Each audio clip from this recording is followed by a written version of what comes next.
Ben, you gave him a little bit of the Bublik stuff to end it over there.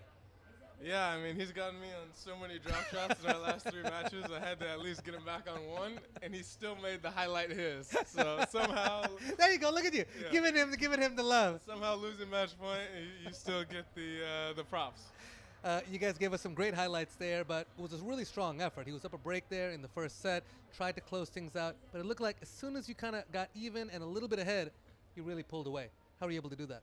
Yeah, I'm happy with the way that I competed and stuck to my game style. I didn't panic, which in the last 2 matches against Bublik, I panicked a little bit because all the stuff that he throws at you. And in those matches, I felt that I actually got worse throughout the match, and he was able to make me play worse. But I felt that I got better and better as the match went on today, and that's the goal for me out on the court. Improving. Every minute, every set, every day, and I'm happy that I was able to do that today. I was talking to Tommy earlier today, and he said, "Listen, these balls, they really move over here. They really go through the air. Don't really get too big." For a guy like you who can bring the heat on anything, do you prefer a slightly slower court because you can just kind of get free points without it, or do you like the faster court? Yeah, I love when the ball bounces up. I like using the kick serve. I think I get a lot of help from a court where the ball is bouncing higher. I like the ball a little bit higher in the zone because I'm a pretty tall guy. I mean, most guys on tour are pretty tall now. Yeah. But I think that this court is actually a lot slower than DC.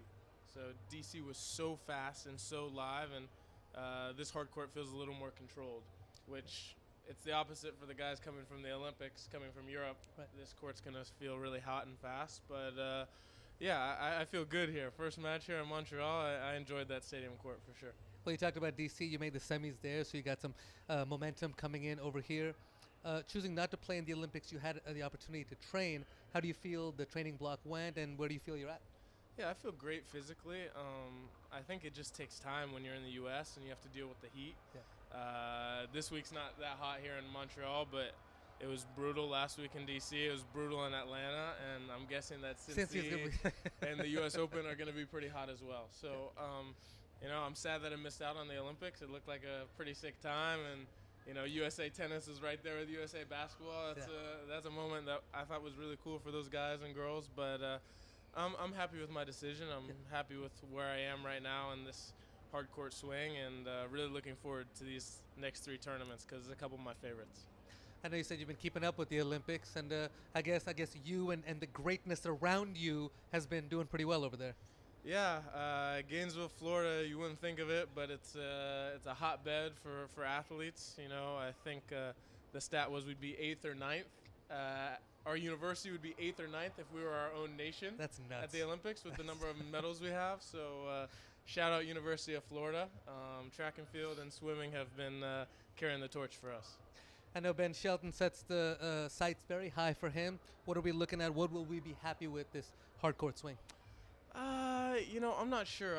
I'm really happy with where I am right now compared to where I was in Toronto last year. I think my game has improved a lot. I'm getting better every day. I think that sometimes the results don't come exactly when you think they're going to come, but I'm happy with the direction that my game is moving. I think that if I keep going the same trajectory that I've been going from Atlanta to here, I'll be in a place I really want to be by the U.S. Open. So I don't have too many expectations or goals that I'm putting on myself, but just trying to keep an open mind and have fun out there.